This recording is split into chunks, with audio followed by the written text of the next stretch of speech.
श्रीमते नव योगेंद्र गोस्वामी नीति नामिने नमस्ते प्रभुपाद देवे नाम संकीर्तन प्रचारिणे निर्विशेष शून्यवादी समस्त देशतारिणे।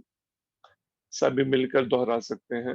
नमः ओम विष्णुपादाय कृष्ण पृष्ठाय भूतले श्रीमते भक्ति वेदांत स्वामिनिति नामिने नमस्ते सरस्वती देवे गौरवाणी प्रचारिणे निर्विशेष शून्यवादी पाश्चात्य देश तारिणे।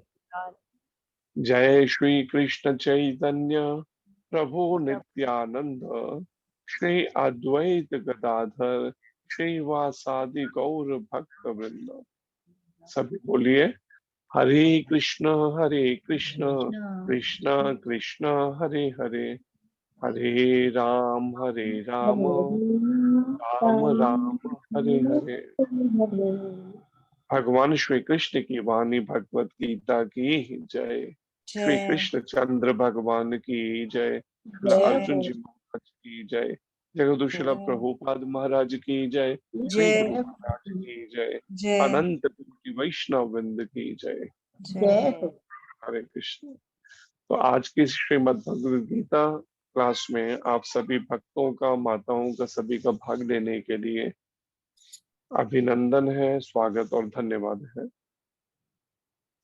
तो ये 8वां श्लोक और 9वां श्लोक है 5वें अध्याय का श्रीमद् भगवद गीता यथारूप का। सभी प्रयास कीजिए दोहराने का। नैव किंचिद करोमीति करोमीति तौ मन्येत तत्त्ववित्। जो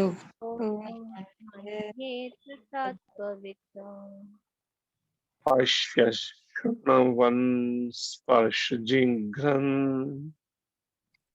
पश्यन् श्रवणन् स्पर्शन् जिघ्नन् सृजन् ग्रहन्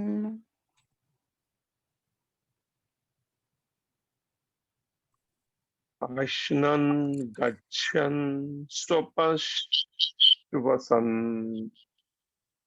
अक्षन् गच्छन् श्वपन् श्वसन् सन् नैव किञ्चित् करोमीति नैव किञ्चित् करोमीति युक्तौ मन्येत तत्त्ववित्। युक्तो मन्येत तत्त्ववित्। पश्य शृण्वन् स्पर्शजिघ्रन् पश्यन् श्रवन् स्पर्शन् जिघ्रन् अश्नन् गच्छन् स्वपन् श्वसन्। अश्नन् गच्छन् स्वपन् श्वसन् कल्पन् विसृजन् गृहन् प्रल्पन् विसर्जहन् गृहन्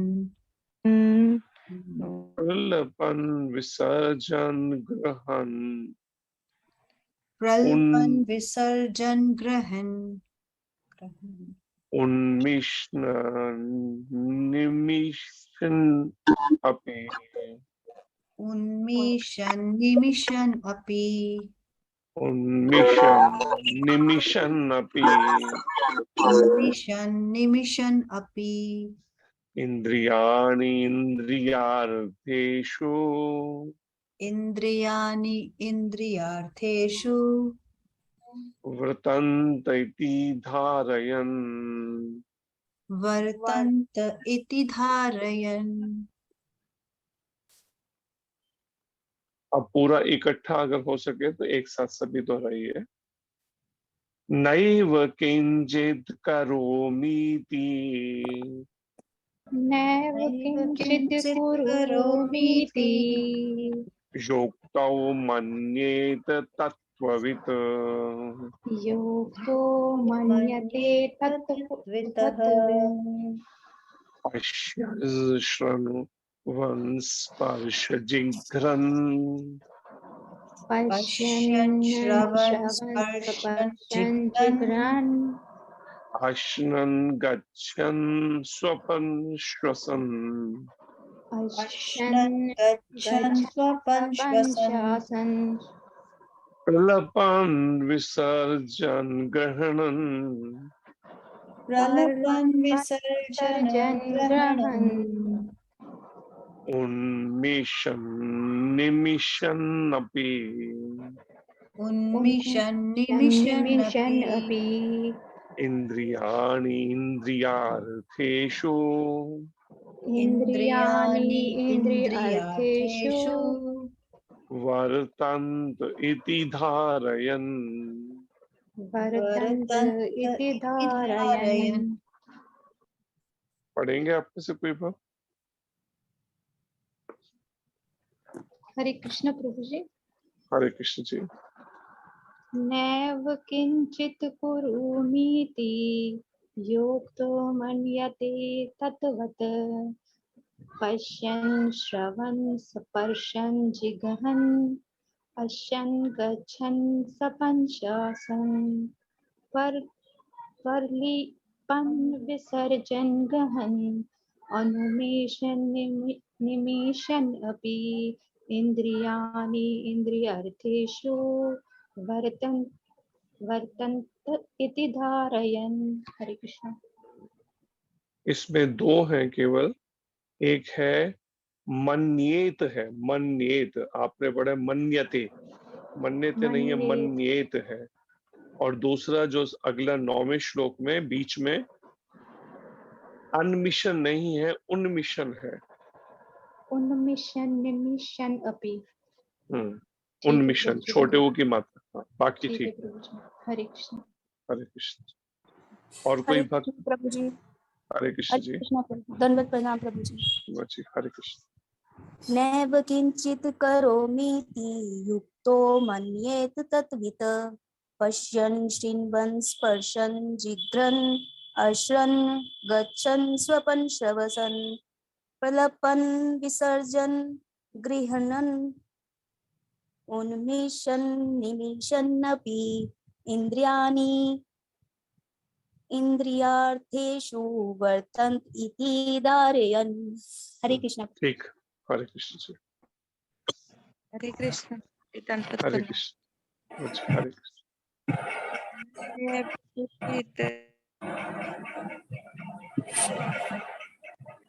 नैव क्वचित्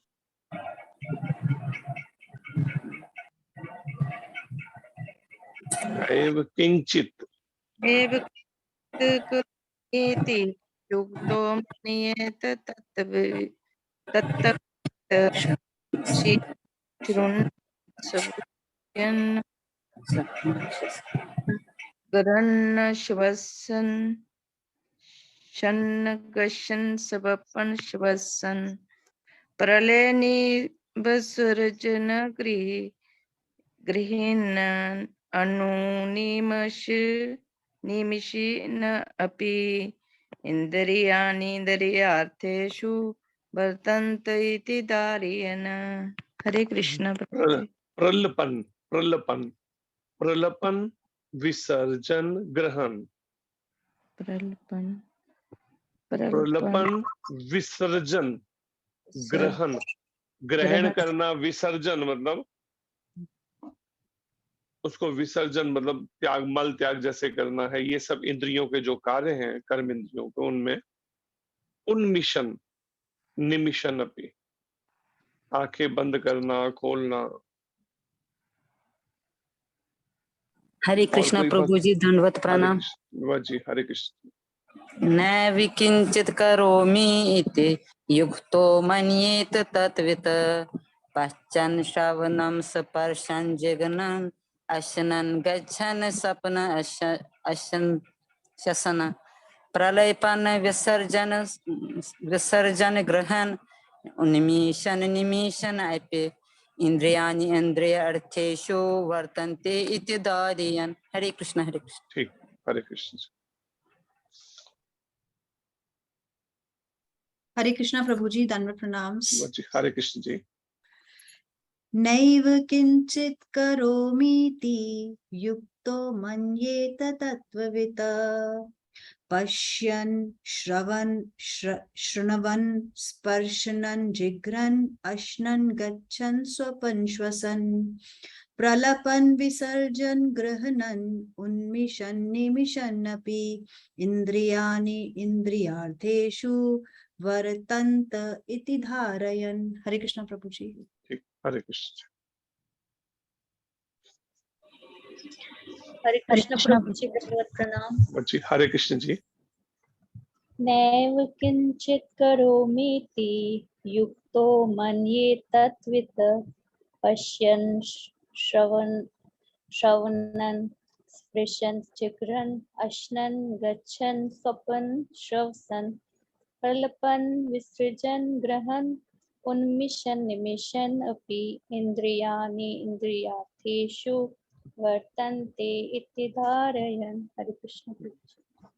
इसमें है पश्यन श्रवण। कई बार वो बोलने में ना वो श्रवण ना होके श्रवण, श के नीचे र है और फिर ना आधा व और फिर ना आधा, श्रवण श्रवण।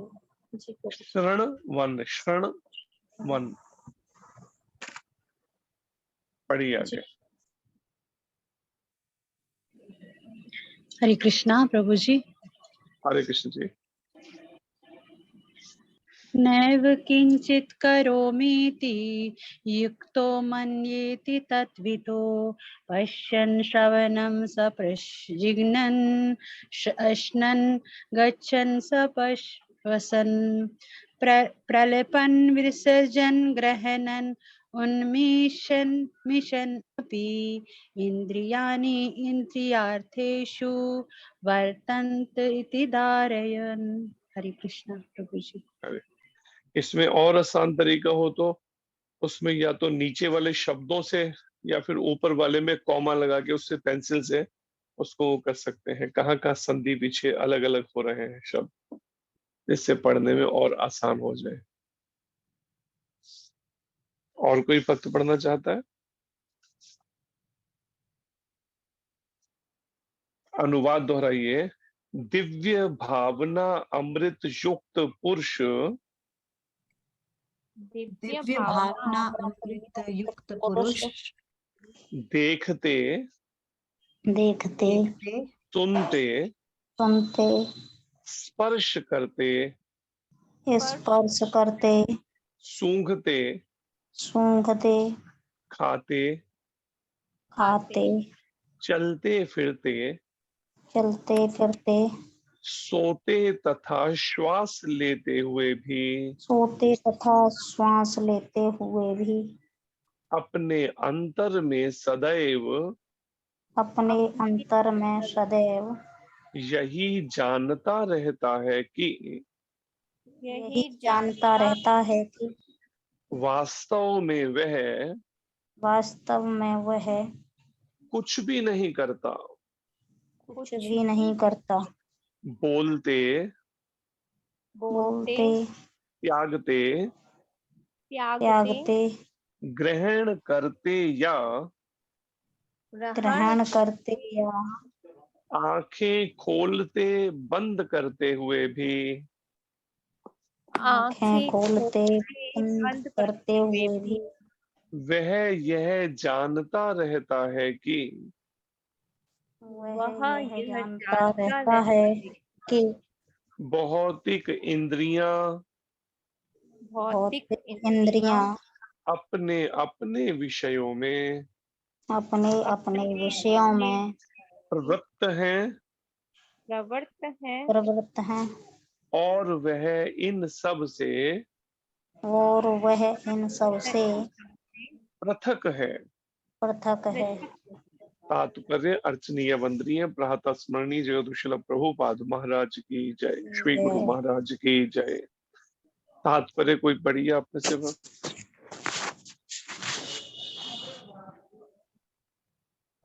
क्योंकि कृष्ण भावना भावित व्यक्ति का जीवन शुद्ध होता है, फलतः उसे निकट या तथा दूरस्थ 5 कारणों कर्ता, कर्म, अधिष्ठान, प्रयास तथा भाग्य पर निर्भर किसी कार्य से कुछ लेना देना नहीं रहता।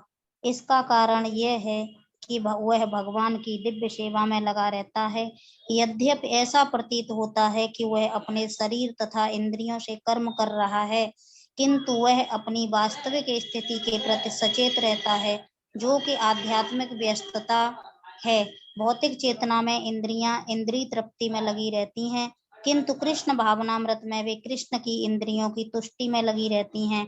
अतः कृष्ण भावना भावित व्यक्ति सदा मुक्त रहता है, भले ही वह ऊपर से भौतिक कार्यों में लगा हुआ दिखाई पड़े। देखने तथा सुनने के कार्य ज्ञानेंद्रियों के कर्म हैं, जबकि चलना, बोलना, मल त्यागना आदि कर्मेंद्रियों के कार्य हैं। कृष्ण भावना भावित व्यक्ति कभी भी इंद्रियों के कार्यों से प्रभावित नहीं होता।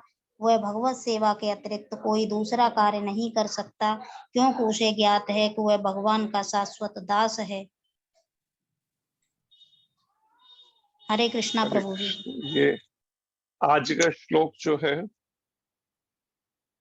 इसे जो वास्तव में चाहते हैं ना, हमें जीवन में अपना भगवत प्राप्ति हो, लक्ष्य प्राप्त हो जीवन का, मनुष्य जीवन का, तो उन्हें ये श्लोक विशेष रूप से इसको समझकर व्यवहारिक रूप कैसे दिया जाए, इस पर मनन करना होगा, जीवन में कैसे उतारा जाए। यहाँ पर मुख्य रूप से जो बात हो रही है, भगवान कृष्ण यहाँ पर अर्जुन को जो कहते हैं ना, नहीं हम तो, जैसे कहीं पर कोई कोई हमसे प्रश्न करता है इस बारे में कि क्या परिवार में रहते हुए भी क्या हम कृष्ण भावना भावित नहीं हो सकते, या हम, तो यहाँ पर विचार कीजिए, भगवान कृष्ण और अर्जुन दोनों कुरुक्षेत्र की युद्ध भूमि में है, लेकिन अंतर देखिए क्या है। अर्जुन जो है कहीं ना कहीं अपने उन मानसिकता या भौतिकतावादी विचारों में बंधे हुए हैं, या उस अपने जिस तरह का, जैसे कोई व्यक्ति कर्म करता है वैसे वैसे उसके संस्कार और फिर संस्कार से स्वभाव बन जाता है।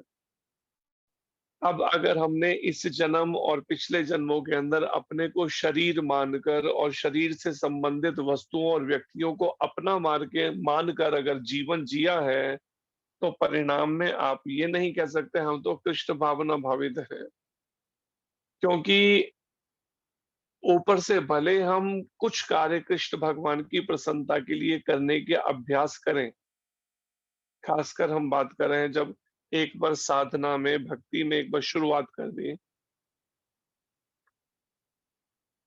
तो सामान्यतः हमारे सोचने का जो विचारधारा है वो एकदम परिवर्तित नहीं हो पाती।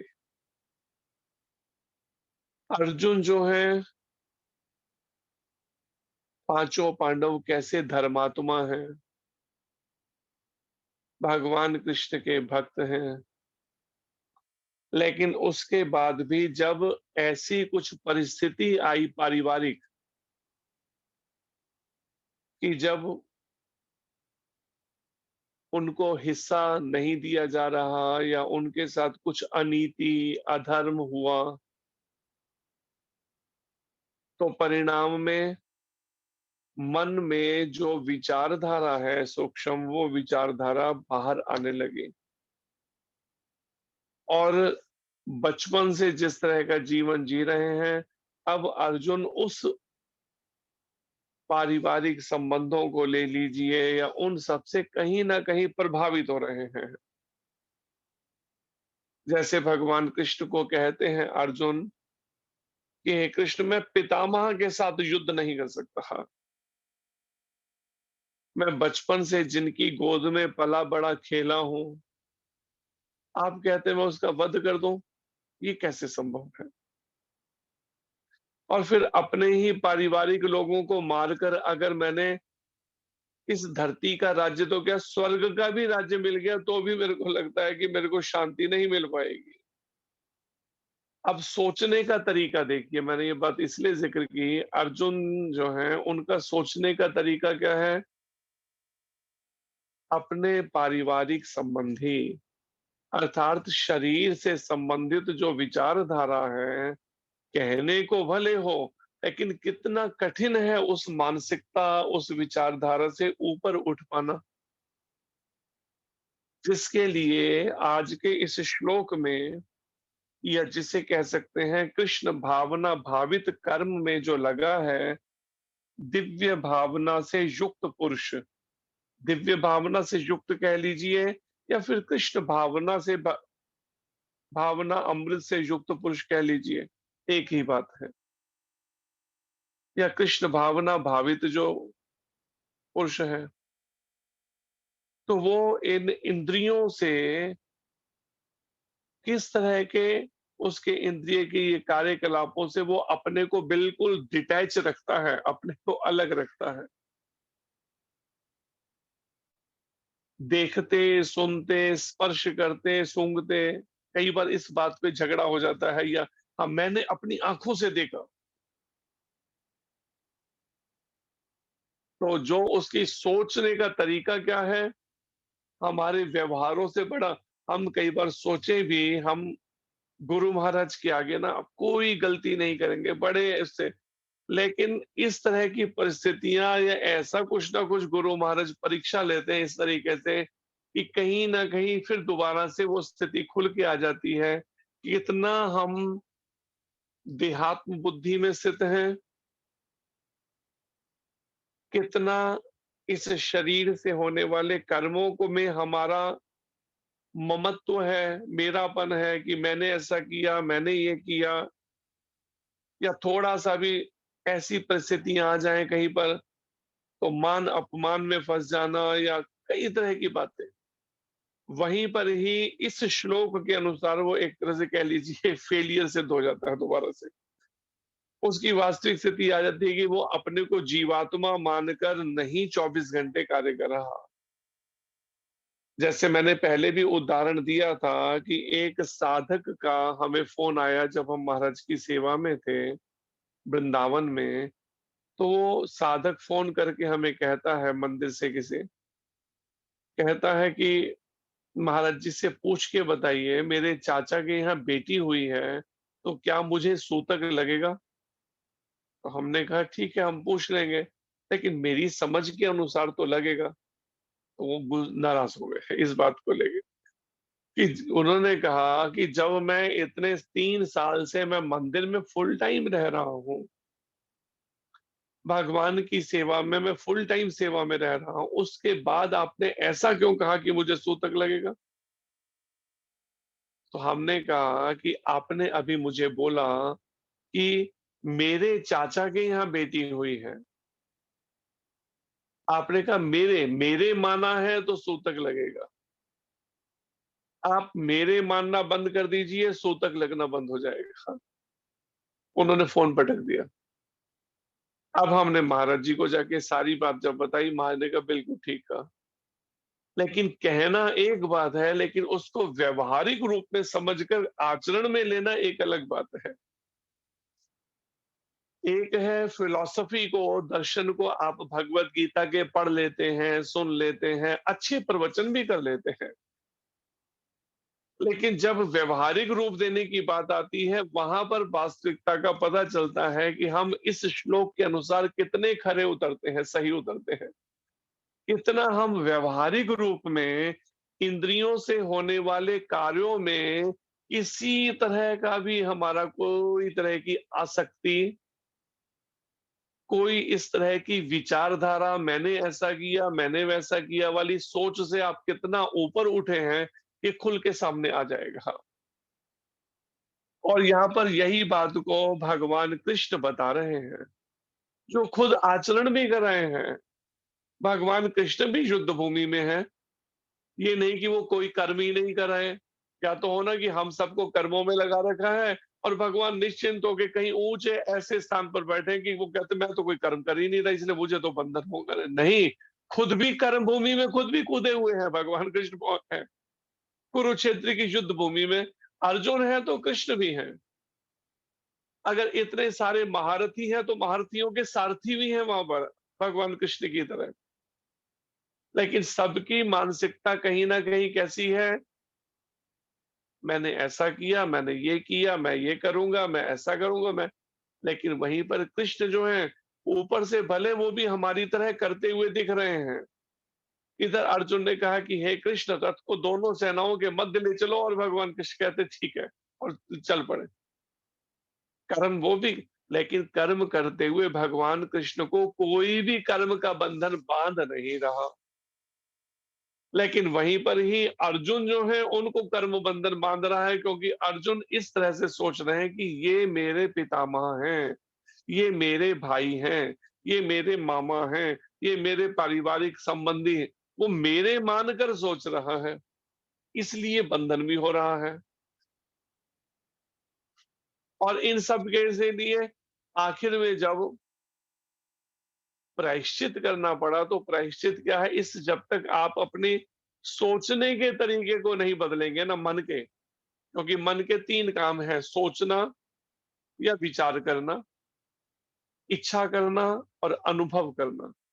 जब तक सोचने का तरीका और इच्छा जो है, इन 2 पर विचार नहीं करते, और फिर अनुभव करना, ये मेरा अनुभव है, मेरा अनुभव अनुभव मन का है, लेकिन मैं क्या कह रहा हूं, ये तो मेरा अनुभव है, ये मेरा रियलाइजेशन है, मेरा अनुभव है ये।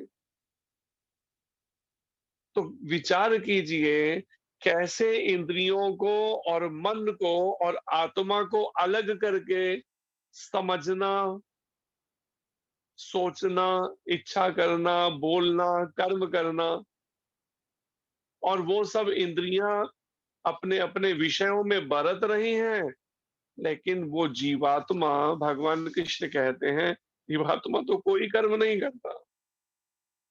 अब नहीं करता तो ये सब फिर बंधन किस बात का है, जन्म मृत्यु का चक्र? क्योंकि उसने मान रखा है मैं करता हूं, मान रखा है कि मैं तो स्त्री हूं, मैं तो पुरुष हूं, मैं तो गृहस्थी हूं, ये मेरा पति है, ये मेरी पत्नी है, ये मेरे बच्चे हैं, ये मेरा घर है, ये मेरी जिम्मेदारी, कर्तव्य बनता है, मेरा कर्तव्य बनता है। यही माया है अपने आप में, भगवान का, कि जो मैंने मान लिया, जबकि मैं हूं जीवात्मा और परमात्मा श्री कृष्ण का अंश हूं, और शाश्वत मेरा स्वभाव क्या, कृष्ण की सेवा में रत रखना अपने को। लेकिन मैं उस सोच से अलग अपनी एक अलग मान्यताओं को बनाए बैठा हूं। और भगवान कृष्ण कहते हैं, लेकिन जो पुरुष इस दिव्य भावना अमृत में अथवा कृष्ण भावना अमृत में ठीक से स्थित है, वो देखते हुए, सुनते हुए, स्पर्श करते हुए, सूंघते हुए, खाते हुए, चलते फिरते, सोते तथा श्वास लेते हुए भी सारे एक ज्ञानेंद्रिय और कर्मेंद्रियों के एक एक करके कार्य गिना दिए है भगवान कृष्ण ने। और उसमें श्वास लेना भी गिना दिया, खाली ये नहीं कि बाकी बातें, लेकिन सांस लेने को भी एक अपने आप में वो गिना दिया। कि सोचते हैं कि मैं श्वास ले रहा हूं, मैं अपने उसमें मान्यता मान लेना इस बात को, मैं शरीर हूं, मैं श्वास ले रहा हूं, मेरे को ये दिक्कत है, मेरे को ऐसा। तो श्वास लेते हुए भी अपने अंतन में सदैव यही जानता रहता है कि वास्तव में वह कुछ भी नहीं करता। ऊपर से इंद्रियां अपने अपने विषयों में बरत रही हैं, लेकिन अंदर से उसकी सोचने का तरीका क्या है कि वास्तव में वह कुछ भी नहीं करता। अपने अंतर में सदैव, हर समय, 24 घंटे सोचिए, इस तरह की विचारधारा में अपने को स्थित करने के लिए कितनी पकड़ चाहिए इंद्रियां, मन, बुद्धि पर। आप कहें नहीं, आंखों से तो हम कुछ भी देखते रहेंगे, मन से तो, और उसके बाद मन पे काबू कर लेंगे, संभव नहीं। कानों से कुछ भी, फिल्मों के गाने भी सुनते रहेंगे या कुछ भी करते रहेंगे, या लेकिन हमारा तो मन बड़ा संयमित है ना, वो मन इस ज्ञान में निरंतर सदैव इसमें स्थित नहीं रह सकेगा।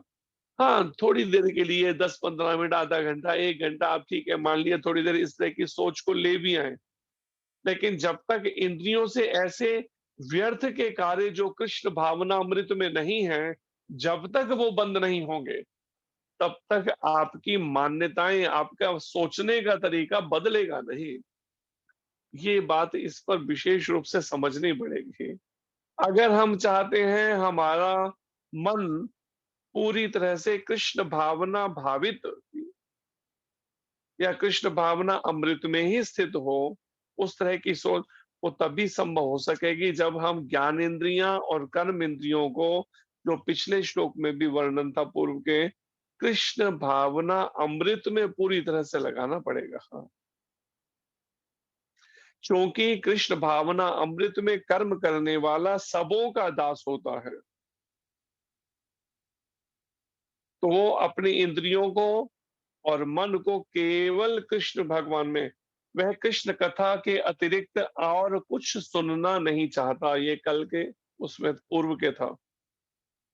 वह कृष्ण को अर्पित किए हुए भोजन के अतिरिक्त अन्य कुछ नहीं खाना चाहता, और ना ऐसे किसी स्थान में जाने की इच्छा करता है जहां कृष्ण संबंधी कार्य ना होता हो। जब इस तरह से वो अपनी सभी इंद्रियों को भगवान कृष्ण की ओर मोड़ता है या भगवान कृष्ण की सेवा में ही केवल लगाता है, तो उसकी इंद्रियां वश में रहती हैं, प्रभुपाद जी कह रहे हैं। और फिर आगे उसको बढ़ाते हुए भगवान कृष्ण कहते हैं, ऐसे में वो बोलते हुए, त्यागते हुए, ग्रहण करते हुए या आंखें खोलते बंद करते हुए भी वह यह जानता रहता है कि भौतिक इंद्रियां अपने अपने विषयों में प्रवृत्त हैं। आप विचार कीजिए, इस बात को हर समय ध्यान में कब रखा जा सकता है, जब कोई जीव पूरी तरह से इस जड़ जगत से अपने को डिटैच रखे, कहीं भी उसकी आसक्ति ना हो, कहीं भी किसी भी तरह की आसक्ति रही या ममत्व, मेरापन रहा, मैं मेरा रहा सोच रही, तो परिणाम में उसका मन, उसका सोचने का तरीका प्रभावित होगा ही, वो बच नहीं सकेगा उससे। और भगवान कृष्ण कहते हैं, और वह इन सबसे पृथक है। भौतिक इंद्रियां अपने अपने विषयों में प्रवृत्त हैं और वह इन सबसे पृथक है। प्रभुपाद जी तात्पर्य में समझाते हुए कहते हैं यहाँ पर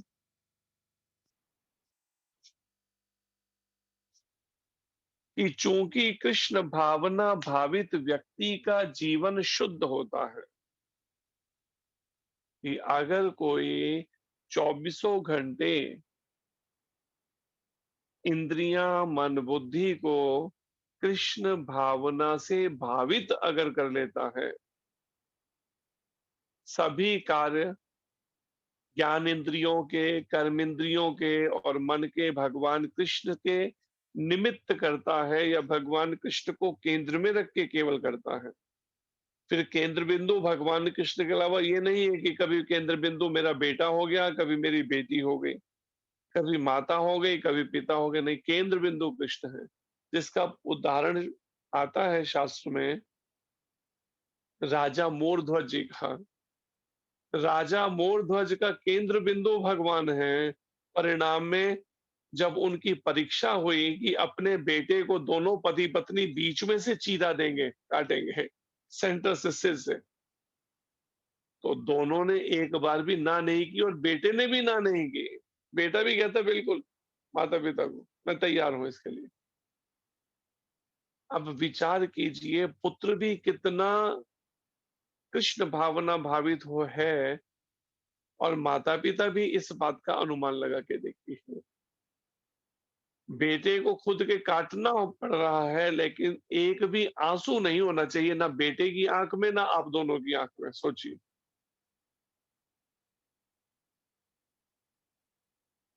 और यहाँ पर अगर हम अपने ये सब इंद्रियां, ज्ञानेंद्रियां, कर्मेंद्रियां और मन को अगर कोई अभ्यास करा ले पूरी तरह से कृष्ण भावना भावित कर्म में, पूरी तरह से भौतिकतावादी विचारधारा से अपने को अलग कर ले, जिसे कह सकते हैं जैसे मीरा जी भले देखने में स्त्री लगती हो, लेकिन सोचने का तरीका क्या है, मेरे तो गिरधर गोपाल दूसरो न कोई। अब ये लाइन कितनी सिंपल है, गाना कितना आसान है, लेकिन इस मान्यता को 24 घंटे स्थिर करना कि दूसरो ना कोई गिरधर गोपाल के अलावा, अब ये विचार करके देखिए, बिल्कुल इस श्लोक पर उतरती है मीरा जी कि कृष्ण भावना भावित व्यक्ति का जीवन कितना शुद्ध होता है कि फलतः उसे निकट तथा दूरस्थ पांच कारणों जो है, कर्ता, कर्म, अधिष्ठान, प्रयास तथा भाग्य पर निर्भर किसी कार्य से कुछ लेना देना नहीं होता। एक तो है ना कर्तापन, जो हम कर्म करते हैं कि हाँ, एक वो कर्ता, दूसरा कर्म जो हम कर्म कर रहे हैं, तीसरा अधिष्ठान जो उसमें पूरी तरह से स्थित है हम, ऐसा वातावरण या ऐसी परिस्थितियों के अंदर हम जिसमें हमें तरह तरह से उनमें चाहे हम चाहे ना चाहें, लेकिन हमें निमित्त तो बनना पड़ रहा है, कर्म तो करने पड़ रहा है, फिर प्रयास करना उसके लिए, और फिर अपने पूर्व की किए कर्मों का फल एक तरह से भाग्य के रूप में हमारे सामने आता है। और इन 5 कारणों पर निर्भर अगर किसी कार्य से कुछ भी हमारा लेना देना फिर उसका नहीं रहता, कृष्ण भावना भावित व्यक्ति का, जिसका जीवन शुद्ध है कह लीजिए, या कृष्ण भावना भावित है, वो जिसे कह सकते हैं शरीर में भी आसक्ति नहीं है। प्रभुपाद जी जिनको 2 दिल के दौरे पड़ चुके हैं, उसके बाद भी अमेरिका जाकर इस सनातन धर्म को, हरे कृष्ण आंदोलन को स्थापित करके, कठोर संघर्ष करके, और फिर पूरे विश्व भर में लगभग 14 बार भ्रमण करते हुए, ट्रेवल करते हुए, पूरे विश्व भर के देशों ट्रेवल करते हुए कृष्ण भक्ति का प्रचार कर रहे हैं, लेकिन इसमें पूरी तरह से स्थित हैं कि केवल कृष्ण भावना भावित, उसके अलावा कोई उससे हटकर कोई कार्य नहीं करना है। प्रभुपाद जी कहते हैं इसका कारण यही है कि वह भगवान की दिव्य सेवा में लगा रहता है। परिणाम, जब भगवान कृष्ण की दिव्य सेवा में लगा रहता है, तो किसी भी कार्य से फिर उसका कुछ लेना देना और कोई भौतिकतावादी कोई और वो नहीं करता। लेकिन भगवान की दिव्य सेवा भी कैसे करता है, अब इसका निर्धारण कैसे हो कि हम जो कर्म कर रहे हैं वो कृष्ण भगवान की सेवा है या फिर हमारा मोह, अटैचमेंट या बंधन है? भगवत गीता के अनुसार, भगवत गीता एक तरह से जो लॉ बुक कह लीजिए, जो भगवान जो मोक्ष पाना चाहते हैं या भगवत प्राप्ति करना चाहते हैं, इस तरह से अभ्यास कर लेते हैं, इस भगवत गीता में बताए गए भगवान की शिक्षाएं, उपदेशों के अनुसार जीवन को ढाल लेते हैं कि उससे हटकर कोई भी उनकी सोच पे नहीं जाती है। अब विचार कीजिए, प्रभुपाद जी ने जब गुरु जी ने आज्ञा दी 1922 में कि पाश्चात्य देशों में जाकर इस भगवत गीता का प्रचार करो, और प्रभुपाद जी ने कहा 1966 में तब अमेरिका के लिए निकले हैं। तो सोचिए लगभग 40 साल तो केवल इसी को पूरी तरह से तैयारी करने में लगे। तैयारी क्या करने? ग्रंथों का खाली प्रिंटिंग करने, लेखन करने में नहीं तैयारी केवल मात्र, उसको व्यवहारिक रूप आचरण में पूरी तरह से पक्के हैं। वैसे तो वो धाम से ही आए भगवान के, लेकिन उसके बाद भी 40 साल उन्होंने पूरी तरह से परिपक्व अवस्था है उनकी, इसमें जो यहाँ पर बात कही जा रही है। और फिर भगवान की दिव्य सेवा में हर समय लगे रहने की बात जो प्रभुपाद जी कह रहे हैं, हम अभी पढ़ रहे हैं या सुन रहे हैं या समझने का और फिर उसको व्यवहारिक रूप देने का सोचें, लेकिन प्रभुपाद जी तो जब लिख रहे हैं 60-70 साल पहले, उसी समय परिपक्व पूरा इस पे एक एक पंक्ति पर उनका पूरा वो है, मनन चिंतन है पूरा। कुछ भी ऐसा नहीं है कि जैसे सामान्यतः लिखते हैं ना कि हाँ जो मन में आए एक स्टोरी लिखनी है, लिखते जाओ लिखते जाओ लिखते जाओ और पता चला एक नॉवल लिखा गया या कोई भी ऐसी एक पुस्तक लिख दी और उसे धार्मिक बुक कह के भी उसे छाप भी दिया, लोग पढ़ने सुनने भी लगे अनुयायी। लेकिन यहाँ पर है प्रैक्टिकली व्यवहारिक रूप में प्रभुपाद जी ने इसका आचरण किया उन शिक्षाओं पर। यद्यपि प्रभुपाद जी कहते हैं ऐसा प्रतीत होता है कि वह अपने शरीर तथा इंद्रियों से कर्म कर रहा है। यही तो प्रतीत होता है हम सबको कि हम इस शरीर से इंद्रियों से कर्म कर रहे हैं और मन भी बार बार बीच में यही सोचता रहता है, मुझे ये काम नहीं करना चाहिए था, मुझे ये नहीं करना चाहिए था, अच्छा मैंने ये वाला किया कार्य, मैंने किया ये कार्य। या फिर इंद्रियों से मैंने ये देखा, मैंने ये सुना, मैंने ये बोला, मैंने ये खाया, तो परिणाम ऐसा प्रतीत होता है प्रभुपाद जी कि वह अपने शरीर तथा इंद्रियों से कर्म कर रहा है। कौन? यहाँ पर जो वर्णन है, कृष्ण भावना भावित व्यक्ति कर्म कर रहा है, किंतु वह अपनी वास्तविक स्थिति के प्रति सचेत रहता है। अर्थात कर्म ये नहीं कि वो सब छोड़कर जंगलों में भाग जाता है या हिमालय पर, ये बात यह समझने वाली है। प्रभुपाद जी कहते हैं ऊपर से यही प्रतीत हो रहा है कि हमारी तरह से प्रभुपाद जी भी वो सारे कार्य कर रहे हैं, सो भी रहे हैं, मंगल आरती भी कर रहे हैं, स्नान आदि भी कर रहे हैं, प्रसाद भी ग्रहण कर रहे हैं, बात भी कर रहे हैं विषयों पर, अलग अलग विषयों पर चर्चाएं। लेकिन सब करते हुए भी ऊपर से यही प्रतीत कि अपने शरीर और इंद्रियों से वह कर्म कर रहा है, किंतु वह अपनी वास्तविक स्थिति के प्रति सचेत है, जो कि आध्यात्मिक व्यस्तता है। वो इस बारे में पूरी तरह से अंतर मन के अंदर सावधान सचेत है कि वास्तव में मेरी स्थिति क्या है। मैं शरीर नहीं हूं, मैं तो जीवात्मा हूं जो भगवान कृष्ण का नित्य दास है, उस परमात्मा का अंश है, परमात्मा का भगवान श्री कृष्ण। मैं जीवात्मा तो उसका अंश हूं और मैं, अगर मेरा स्वरूप है कि जीवेर स्वरूप है कृष्णेर नित्य दास, मैं भगवान कृष्ण का अगर नित्य दास हूं तो परिणाम में मुझे भी भगवान कृष्ण की ही केवल सेवा में इन ज्ञानेंद्रियों को, कर्म इंद्रियों को केवल भगवान कृष्ण की फिर सेवा में लगाना है और किसी की नहीं। भले ऊपर से मैं कुछ व्यवहार करता दिख रहा हूं। तो यहाँ पर प्रभुपाद जी इसी बात को समझा रहे हैं। भले ही अलग अलग परिस्थितियों में हमें बहुत सारे कर्म करने पड़ रहे हैं, भले ऐसा प्रतीत होता हो, लेकिन चिंतन को बदलना होगा, मुख्य बात है। जिसको कहा है ना शास्त्र में कि मनहा एव मनुष्यानाम कारण बंधन मोक्षयो, मन ही बंधन का कारण है जब इस तरह के देहात्म बुद्धि के चिंतन में लग पड़ा है। इस जड़ जगत से उसने संबंध मान लिया, शरीर के मान अपमान को अपना मान अपमान मानता है, शरीर इंद्रियों से होने वाले कर्मों को अपने कर्म मानता है, मैंने ऐसा किया। अब विचार कीजिए कितनी मेहनत या कितनी चाहिए इसके लिए, अपने इस सोचने के तरीके को बदलने का अभ्यास कैसा चाहिए।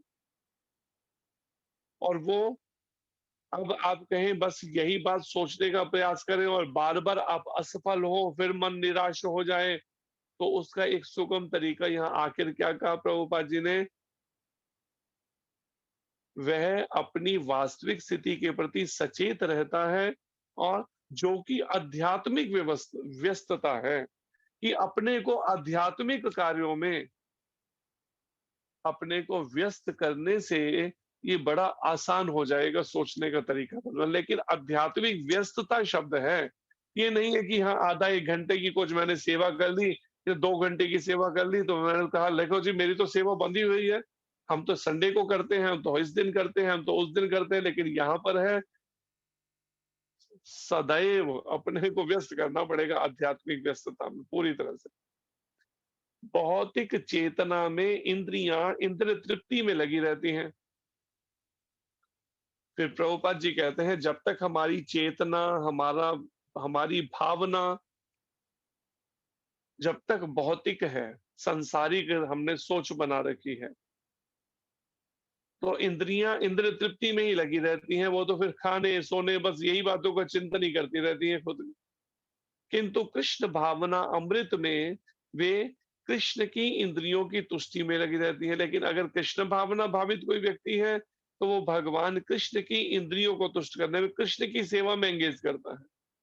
सुबह से एंगेजमेंट है, अपने को लगाना, भगवान को भोग लगाना है, भगवान की मंगल आरती करनी है, उनका श्रृंगार करना है, उनके उसमें व्यस्त करता है अपने को। जैसे प्रभुपाद जी ने पूरे विश्व भर में जो हरे कृष्ण आंदोलन के केंद्र हैं उनमें क्या करा, मंदिरों में कैसे नियम बनाए, 7 बार आरती करना पुजारी, 7 बार आरती से पहले भगवान को भोग लगाना, 2 बार भगवान का श्रृंगार करना, दिन में डे ड्रेस, रात को नाइट ड्रेस, और फिर ये सब करने के बाद फिर वहीं भगवान के समीप ही कहीं कुछ दूरी पर वहां पर उनका ध्यान पूरा वहां रहना सेवा में। अब वो अलग बात है, कुछ मंदिरों में कई कई पुजारी कर दिए, 4 पुजारी, 8 तो पर यहाँ पर एक आरती कर दी। वो कई बार कहते हैं जी हम तो 1 या 2 आरती करेंगे, लेकिन यहाँ पर जो बात कही जा रही है पूरी तरह से व्यस्त करने के लिए तो पूरा उसको चाहिए, सुबह से लेकर रात तक की उसकी व्यस्तता चाहिए, आध्यात्मिक व्यस्तता। और कृष्ण भावना अमृत में वे कृष्ण की इंद्रियों की तुष्टि में लगी रहती हैं। कैसे कृष्ण प्रसन्न होंगे, हर समय उसका ये रहता है। जैसे हमें रहता है ना, कोई कोई सोचता है पति को कैसे हर समय संतुष्ट रखा जाए, पत्नी को कैसे रखा जाए, बच्चों को कैसे। लेकिन यहाँ पर भक्त का चिंतन कैसा है कि कृष्ण भावना अमृत में भगवान कृष्ण की इंद्रियों को कैसे संतुष्ट रखा जाए। गोपियां भगवान कृष्ण को क्यों प्रिय हैं? क्योंकि गोपियों का चिंतन एकमात्र यही है, भगवान श्री कृष्ण की इंद्रियों की तुष्टि कैसे होगी, कैसे उनकी संतुष्टि के लिए उस यही हर समय सोच रहती थी। इसलिए खुद से माखन निकालना बड़े सावधानी पूर्वक, क्योंकि किसी भी समय कृष्ण को यह अर्पण करना है। अतः कृष्ण भावना भावित व्यक्ति सदा मुक्त रहता है, और जब वो भगवान कृष्ण की इंद्रियों को संतुष्ट करने में लगा रहता है तो परिणाम में उसका अपना कोई कर्म बंधन इसलिए बनता ही नहीं। इसलिए अतः कृष्ण भावना भावित जो व्यक्ति है सदा मुक्त है रहता है, सदा हमेशा।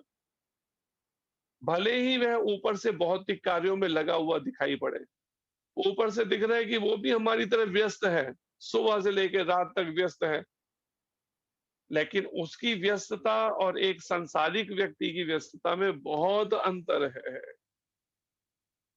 उसकी सारी व्यस्तता मुक्ति की तरफ ले जाने वाली है, उसको भगवत प्राप्ति की तरफ। सांसारिक एक व्यक्ति की व्यस्तता उसको बंधन में डालने वाली है, जो भौतिक कार्यों में अपने को लगाए हुए। देखने तथा सुनने के कार्य ज्ञान इंद्रियों के कर्म है। फिर प्रभुपाद जी जो देखने का कार्य है, सुनने का कार्य ज्ञान इंद्रियों का है, आंख और कान का। जबकि चलना, बोलना, मल त्यागना, ये आदि जो 5 कर्म इंद्रियों के कार्य हैं, इस तरह से कृष्ण भावना भावित व्यक्ति कभी भी इंद्रियों के कार्यों से प्रभावित नहीं होता। फिर प्रभुपाद जी कहते हैं कभी भी वो प्रभावित नहीं होता इंद्रियों के कार्यों से, जो पूरी तरह से कृष्ण भावना भावित। अगर हम प्रभावित हो रहे हैं, उसने ऐसा किया, उसने वैसा किया, उसने ऐसा बोला, इसका मतलब क्या है? हम कृष्ण भावना भावित नहीं है। ऊपर से चाहे हम कितनी माला जप करते हो, कितना कुछ करते हो, मुझे बोला, मेरे को ऐसा किया, मेरे साथ, इसका मतलब हम कृष्ण भावना भावित नहीं है। फिर क्योंकि प्रभुपाद जी कहते हैं कृष्ण भावना भावित व्यक्ति कभी भी इंद्रियों के कार्यों से प्रभावित नहीं होता। कोई उससे दुर्व्यवहार कर दे, कोई मान सम्मान कर दे, कोई अपमान कर दे, कोई, लेकिन वो प्रभावित नहीं होता। वह भगवत सेवा के अतिरिक्त कोई दूसरा कार्य नहीं कर सकता। करेगा तो केवल भगवान की सेवा, अन्यथा कोई दूसरा कार्य नहीं कर सकता, क्योंकि उसे ज्ञान है कि वह भगवान का शाश्वत दास है। ये बात का उसे अच्छे से ज्ञान है। तो ये बात आज के इस श्लोक से समझनी है कि अगर मैं भगवान कृष्ण का शाश्वत दास हूं, तो परिणाम में मुझे अपने को उस दास्य भाव के अंदर कृष्ण की सेवा में इंद्रियों को और इंद्रियों के माध्यम से मन को भी केवल कृष्ण के निमित्त ही सोचने में, इच्छा करने में, अनुभव करने में, बोलना जो अगर कर्म वाणी का है तो कृष्ण के निमित्त, और इंद्रियों के जो कर्म है, कर्म इंद्रियों के, वो भी कृष्ण के लिए होने चाहिए, व्यर्थ में ना हो। ये एक निरंतर अभ्यास करना पड़ेगा। इसे लंबे समय तक जब हम लगातार अभ्यास में पक्के हो जाए तो धीरे धीरे फिर मन डाइवर्शन, मन का सोचने का तरीका तब बदलेगा।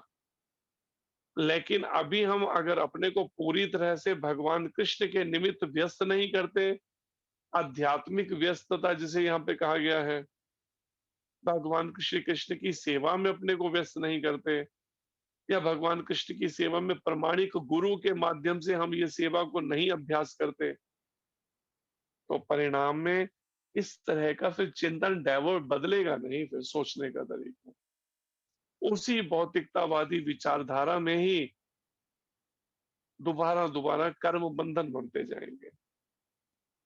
इसलिए आज के इस श्लोक से ये बात को समझना होगा कि हमें अपने सोचने का तरीका केवल कृष्ण के निमित्त करना होगा। आखिर के उस शब्द को ध्यान में रखते हुए कि वह भगवान का शाश्वत दास है। हम भगवान कृष्ण के, राधा रानी के शाश्वत उनके सेवक, दास दासी हैं। इसलिए भगवान कृष्ण और राधा रानी से हटकर कोई और फिर चिंतन नहीं होना चाहिए। अगर है तो केवल वो मार्गदर्शन जो प्रमाणिक गुरु, अगर वास्तव में वो प्रभुपाद जी की तरह अगर वास्तव में आचरण से भगवान कृष्ण के शुद्ध भक्त हैं, तो हम उसको ये कर सकते हैं कि हाँ, उनकी आज्ञाओं के अंदर हम इसका अभ्यास करें। जैसे गुरु महाराज कहते हैं कि पहले जो भगवान का एक छोटा सा प्रतिनिधि के, अगर हम उसी को ही अपनी सेवाओं से प्रसन्न नहीं कर सकते, तो हम कृष्ण को क्या प्रसन्न करेंगे। तो ये बातों को समझना होगा और इसका अभ्यास करना होगा। अभी समय है हाथ में, अगर अभी हमने गंभीरता से नहीं लिया विषय को, हाँ, धीरे धीरे करके हम इस पे ध्यान ही नहीं देते, अनदेखी करते हैं जो आज का श्लोक है, परिणाम क्या होगा? जीवन के अंत समय में एकदम फिर मन कृष्ण में नहीं लगेगा, अंते नारायण स्मृति नहीं होगी। अगर अंते नारायण स्मृति चाहते हैं तो उसके लिए पहले से ये अभ्यास करना होगा जो इस श्लोक में वर्णन है। इंद्रियों को, ज्ञान इंद्रियों को, कर्म इंद्रियों को और मन को केवल कृष्ण भावना अमृत में पूरी तरह से स्थित करना होगा।